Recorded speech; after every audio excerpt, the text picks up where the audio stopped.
Chodesh Tov, un bon mois. Ça y est. Aujourd'hui, la Met Tishri, dernier jour du mois de Tishri, donc Rosh Chodesh Reshvan.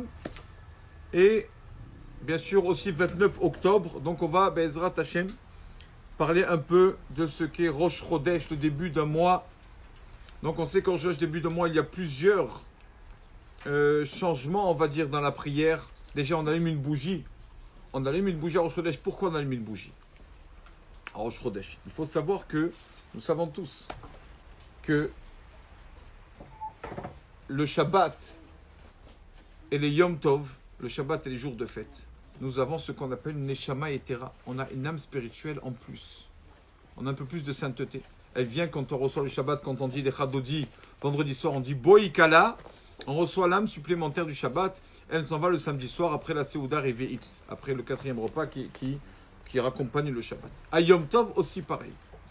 Et on sait que toujours que la Neshama, l'âme, est comparée à une bougie, à une flamme.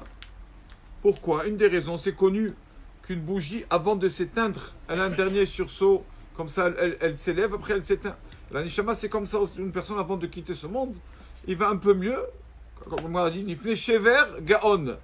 Avant de complètement tomber, la Neshama, avant de quitter ce monde, elle se sent un peu mieux. Toujours, on voit qu'une personne, avant de quitter ce monde, elle se sent un peu mieux. Bon, c'est comme ça. Quand je vous fait les choses comme ça. Et donc, il faut savoir que cette Neshama était cette âme que nous recevons en plus, le Shabbat et Yom Tov. Il faut savoir que plusieurs sages, le Sefer Haredim, Rabbi Eliezer Azkari nous dit qu'on reçoit aussi cette Neshama Yetera les jours de Rosh Chodesh. Même les jours de Rosh Chodesh, on reçoit cette âme supplémentaire tellement que c'est un jour de sainteté. C'est pour ça qu'on a l'habitude de mettre les habits, des beaux habits un peu plus que, qui sortent de l'ordinaire, pas comme la semaine, des beaux habits comme le Shabbat, parce que c'est un jour tellement important. Ce mois de Cheshvan, est-ce que le Rosh Chodesh du mois de Cheshvan est comme les autres, ou bien il est un peu différent, il sort du commun? Oui, ce n'est pas le même. Pourquoi? On a vu une fois à l'Halacha qu'une prière, est-ce qu'on peut faire une prière par cœur? Est-ce qu'on a le droit de faire une prière par cœur? Si moi on la connaît par cœur, oui, on peut. Mais si, comme on l'a vu dans le Shulchan Aruch, si ce sont des prières que l'on fait occasionnellement, par exemple les prières des fêtes, pas les faire par cœur. Parce que quand on le fait occasionnellement, on ne le connaît pas bien. D'accord? Dvarim Shibirtav et Atar Rachel Omram Beralpe. Les choses qui sont écrites, on peut les dire par cœur. Donc, on doit les faire avec le livre. Donc la prière de Rosh Chodesh, comme on l'a fait une fois tous les 30 jours, celui qui veut faire Moussaf de Rosh Chodesh par cœur, il peut. Parce qu'on l'a fait une fois tous les 30 jours, ça va. Mais Rosh Chodesh Reshvan, ce n'est pas pareil. Pourquoi?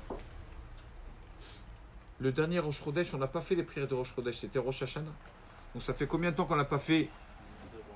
Ça fait 2 mois qu'on n'a pas fait. Donc ça fait 60 jours qu'on n'a pas fait la prière de Rosh Chodesh, le Moussaf de Rosh Chodesh.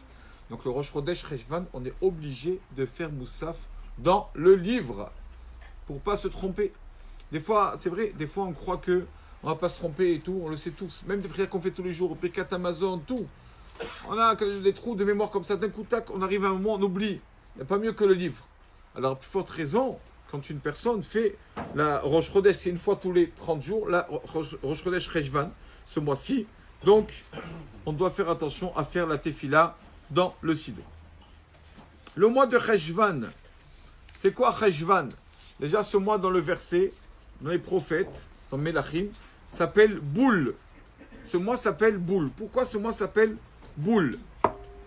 Premièrement, ça vient de les valotes, ça veut dire se finir. On voit que la récolte se finit dans les champs, ça y est. L'automne arrive, les arbres commencent à se dénuder, etc.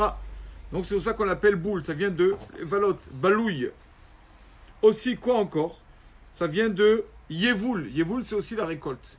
Justement, on commence aussi, pour la nouvelle récolte, on commence à semer, à labourer, etc. Il y en a qui disent, qu'est-ce qu'il s'est passé le mois de Reshvan? Qu'est-ce qu'il y a eu dans la paracha de cette semaine? 17 Reshvan. Le Maboul. Le Maboul. Le déluge, exactement. Donc Maboul, ça vient du mot boule. Voilà. Donc boule, c'est pour ça qu'on l'appelle aussi ce mois-là, comme ça, on l'appelle comme ça. Aussi parce qu'il y a beaucoup de pluie en général ce mois-ci, même de nos jours, donc c'est vrai qu'on l'appelle boule pour rappeler le Maboul, c'est tout, simplement. Ce mois, on sait que le nom des mois, par exemple Reshvan, c'est quand le peuple d'Israël est exilé après le premier temple à Babel. Ils sont revenus en Israël, ils ont donné des noms comme ça au mois, ils ont donné au mois de Reshvan. Mais Reshvan, à vrai dire, quand on écrit dans le Ketouva ou quoi, le mot Cheshvan, on l'appelle pas Cheshvan par son nom, on lui ajoute quelque chose. On l'appelle comment? Mar Cheshvan. Mar Cheshvan. Le mot Mar veut pouvoir dire deux choses. Mar veut dire amer. Le mot Mar, d'accord? Maïm Marim. Mara, c'est la bile, c'est amer. Et Mar peut vouloir dire aussi monsieur. C'est une marque d'importance. Mar, monsieur, en Israël. Dans la Torah aussi, dans la Gemara, Amar mort, comme ça. Et Mar aussi, on a vu que c'est l'eau. Où nous avons vu que la Mar, ça veut dire l'eau. Hein? On le dit tous les jours, sans faire attention. Il y a une qui est Mar Mideli, dans la Psicha, qui est Mar, comme de l'eau d'un seau, exactement. Mar, c'est. Donc, Mar a trois explications. Ou amer, ou monsieur, signe d'importance, ou on a dit l'eau. Voilà, Chazak. Donc, déjà, on dit qu'on l'appelle Mar Cheshvan par rapport du fait que ce mois de Mar Cheshvan n'a pas de fête. Il n'y a aucune fête, le mois de Cheshvan. Donc, pour lui donner l'importance à ce mois, le pauvre, il n'a pas de fête, aucune fête. Alors, on l'appelle Monsieur Mar Cheshvan, Monsieur Cheshvan, pour lui donner de l'importance. L'essentiel n'est pas donner l'importance aux personnes qui ont déjà leur statut dans la société, c'est donner l'importance à ceux qui sont un peu mis de côté, tout ça, à eux de faire attention à eux. C'est ça l'essentiel. Il y a des écoles, malheureusement, quand ils arrivent au bac, toutes les élèves qui peut-être, qui ne vont pas passer ou quoi, on les renvoie, on les met de côté ou quoi, pas du tout. La force d'une école, c'est quand elle a des élèves faibles, elle sait les faire monter, les faire travailler. C'est pas la force de prendre que des intellectuels et de les faire passer le bac, ça se passe pas comme ça. Donc, Mar, Monsieur Cheshvan, voilà. Mar, ça veut dire aussi amer, parce que c'est vrai que ce mois, le 15 du mois de Cheshvan, le peuple d'Israël a souffert un peu. Jéroboam, donc a inventé une fête pour le peuple d'Israël et a entraîné la colère d'Akadosh Baruch Hu sur le peuple d'Israël. Et pendant 5 jours du mois de Cheshvan, les Kasdim, les Sadducéens, ont tué Tzidkiyahu, le roi Tzidkiyahu, avec ses enfants. D'accord? D'abord, ils ont laissé Tzidkiyahu voir la mort de ses enfants, qui voient de ses yeux.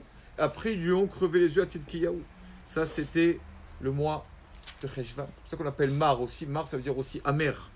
Et donc, ce mois, voilà, on sait qu'il y a eu le Maboul aussi, plusieurs personnes sont mortes pour le déluge pendant la génération de Noah.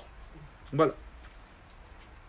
Donc aussi, comme en ce moment on a besoin d'eau, on commence à semer la récolte, tout ça, donc on l'appelle Mar, comme on l'a vu, que Mar c'est l'eau. D'accord, une qui est Mar Mideli. C'est vrai que, il faut savoir que c'est vrai qu'on n'a pas de fête pendant ce mois de Cheshvan, mais quand le roi Salomon a construit le Beth Amikdash, il a fini de le construire, premier temple, pendant le mois de Cheshvan. Et tout le peuple d'Israël attendait qu'on fasse l'inauguration. Le mois de Cheshvan, on a fini l'inauguration du premier temple. Il faudrait l'inaugurer. Mais Shlomo a attendu l'ordre d'Akadosh Baruch Hu. Et donc, il lui a dit, tu feras l'inauguration. Non, l'inauguration, ils l'ont fait en Tishri. Donc, 11 mois après. Voilà. Voilà. Comme viendra le Beth Amikdash, Bezrat Hashem, alors on redonnera la fête au mois de Cheshvan. On inaugurera le troisième Beth Amikdash, le mois de Cheshvan. Voilà. Donc, Akadosh Baruch Hu n'oublie personne. On oublie, même les mois, ils n'oublient pas. C'est vrai que ce mois, maintenant, on lui a pris l'inauguration parce que le Beth Amikdash a été détruit, etc. Mais l'inauguration du troisième temple sera le mois de Cheshvan. Voilà, pour que ce mois soit rempli de joie. Voilà. Amen. Amen.